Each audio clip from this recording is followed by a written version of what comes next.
Dagsa mga tao sa Jones Bridge sa Binondo, Maynila para abangan po ang fireworks sa pagpasok ng Chinese New Year.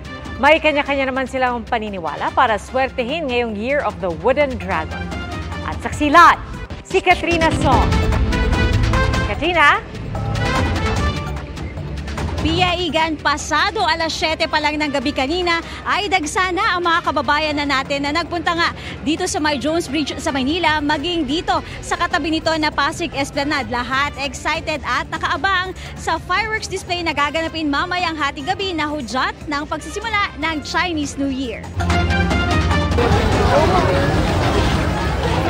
Mga magkakaibigan, pamilya at magbabarkada, lahat sila talaga namang excited.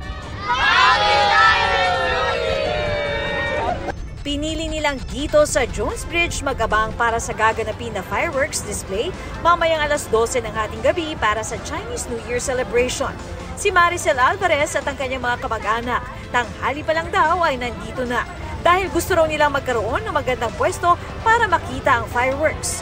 Unang beses raw niyang mararanasan dahil galing siya sa Abu Dhabi. Kahit hindi pa kami Chinese, nag-ano rin pa kami na kumbaga nakipag-party rin po sa New Year. Ang ilan naman maaga ring nagpunta para iwas traffic. Naglaan daw talaga sila ng oras dahil sa paniwala nila ang fireworks pantaboy na rin ng malas. Pangpataboy po ng malas, enjoyment, kahit after work, syempre nakakatanggal ng stress. Makakakilala ka ng mga taong masasaya. Basta gusto kong makita dahil sa age ko na 67, ngayon ko lang makikita kung ano yung fireworks dito. Pasado alas 7 pa lang ng gabi, ganito na karami ang mga tao na nakaabang dito sa Jones Bridge sa Maynila. Lahat sila nag-aabang para sa fireworks display mamaya. Sa katabi nitong Pasig Esplanade, dagsa na rin ang mga nakaabang. May ilan pa ngang nagpula dahil ito ang swerteng kulay. Naniniwala po sa swerte dahil Chinese New Year po. Kaya dapat naka-red pag Chinese New Year. Prosperity, good health, and swerte. Kaya nagpula kami. Pasado alas 8 naman ng gabi nang isara na ang Jones Bridge para sa mga sasakyan. Alas 10 ng gabi nagsimula namang tumugtog ang Manila City Band.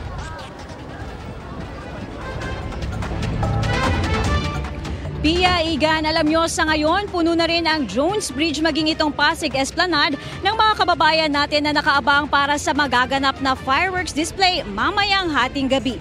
Magtatagal naman ang naturang fireworks dito ng 10 minuto.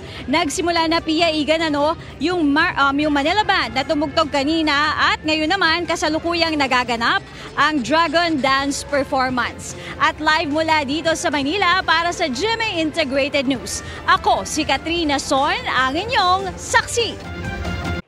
Mga kapuso, sama-sama tayong maging saksi.